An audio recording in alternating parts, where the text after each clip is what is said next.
Yo everyone, this was a crazy card overall. Many highs and many lows. Some underdogs won, and we did quite well overall. I'm going to go through recapping the whole card for you, fight by fight, and I'm also going to be offering you who I think each fighter should fight next. If you want to skip to any fight in particular to hear my thoughts, timestamps are in the description and the comment section below. Please leave a like and subscribe to support the channel if you enjoyed the vid as well. It means a lot to me. Let's jump into the first fight of the card, which was Tagir Ulanbekov versus Clayton Carpenter. Tagir Ulanbekov was the winner here by unanimous decision. Great performance overall, was able to be one step ahead in many exchanges, was able to out-wrestle Clayton Carpenter to the ground quite a few times in this fight, really showcased his wrestling capabilities and power as he was lifting Clayton Carpenter into the air, off the ground each time, and he slammed him into the ground really hard. Great stand-up performance as well. He was clipping Carpenter at times, even though Carpenter was getting off some solid leg kicks. Now, who should I match Tagir up with? For Tagir,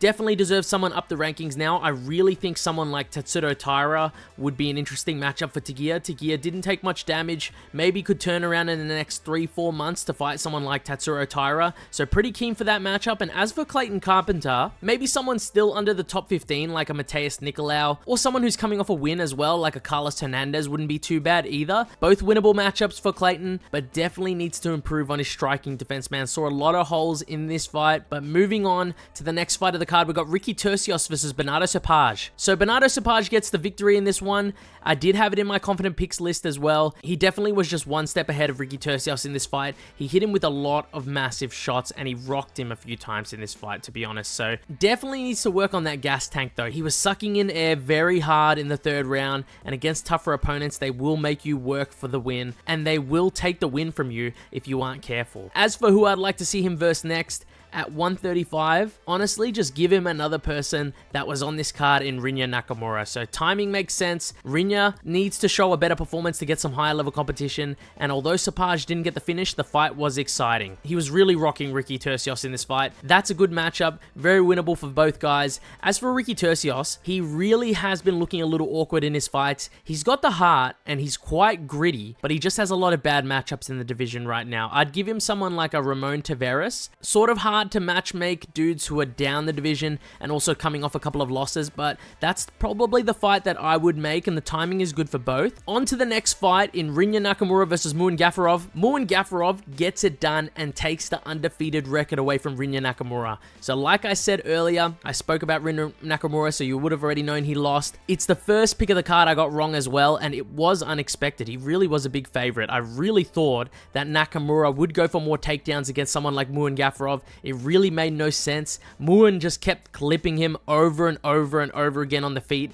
Pretty insane to me that he just never shot a takedown. I've already stated for Rinya Nakamura that I think he should fight someone like a Benardo Sopaj.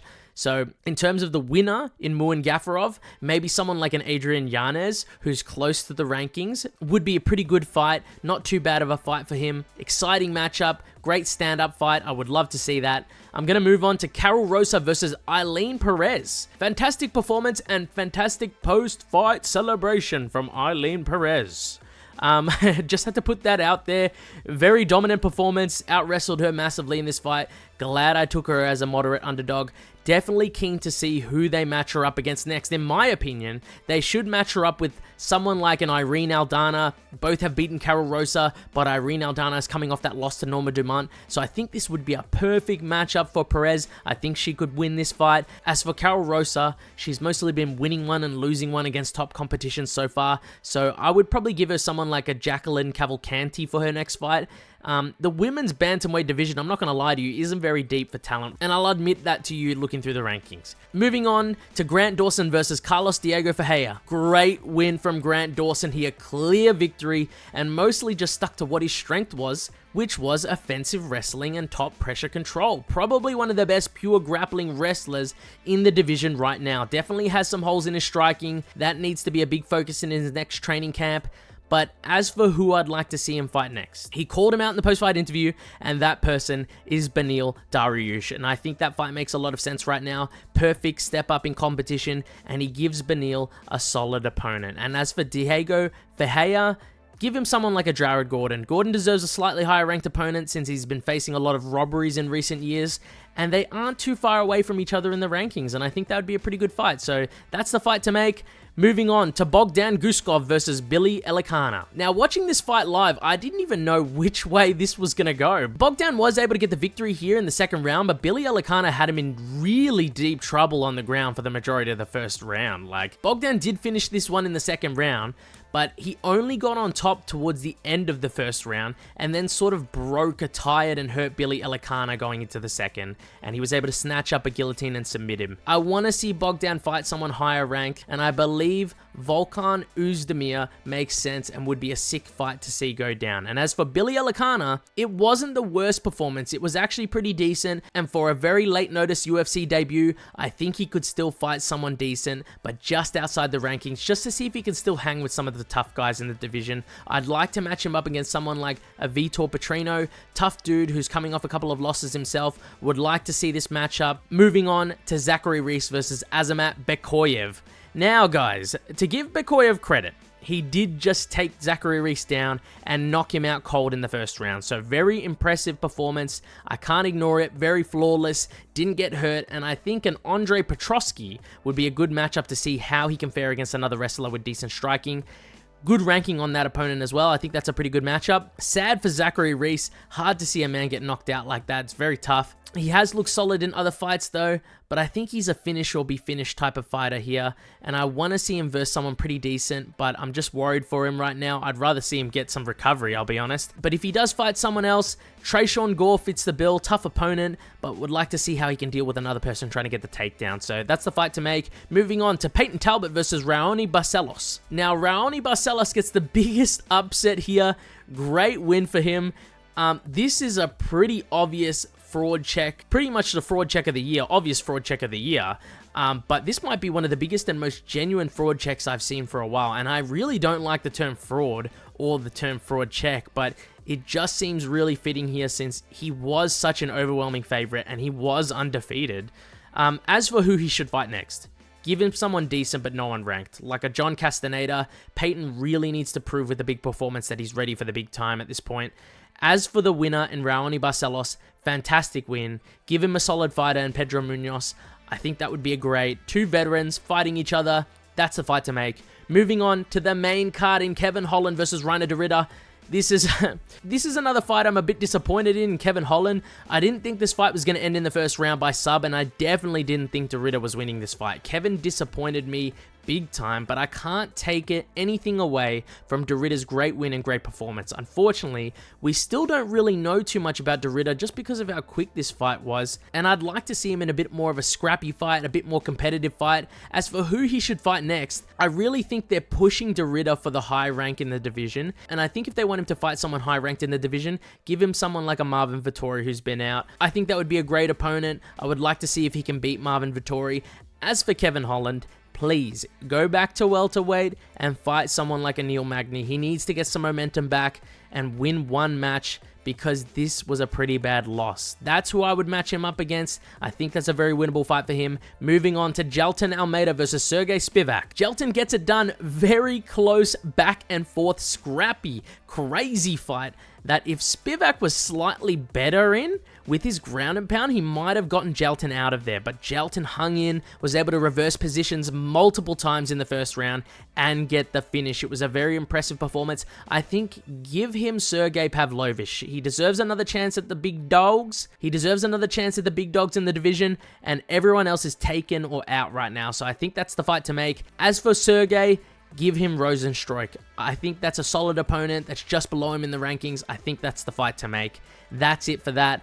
Moving on to Jiří Procházka versus Jamal Hill. Jiří, man, I love Jiří. He was able to get it done, fellas. I was so nervous the whole fight, and Jiří actually showed some solid improvements, especially in his head movement this fight. Jamal Hill was hitting him. Don't get me wrong. He was hitting Jiří, but he was a lot less hittable, especially to the head when they were exchanging, and that really made Jamal Hill want to target the body more, which was working for a period of time against Jiří. But the warrior, Jiří Procházka, walks through the punishment yet again and gets the finish. Very impressive. I think personally, to give him a very solid opponent, give him Ankalaev next. No matter if he wins or loses his next fight versus Alex Pereira, I think he should fight Ankalaev since he has lost to Alex twice now, and if he's able to beat him, the trilogy with Alex should happen. For Jamal Hill, give him a fight that was booked previously, give him a Carlos Ulberg. Very tough matchup, but a very solid contender to get himself back up to the top.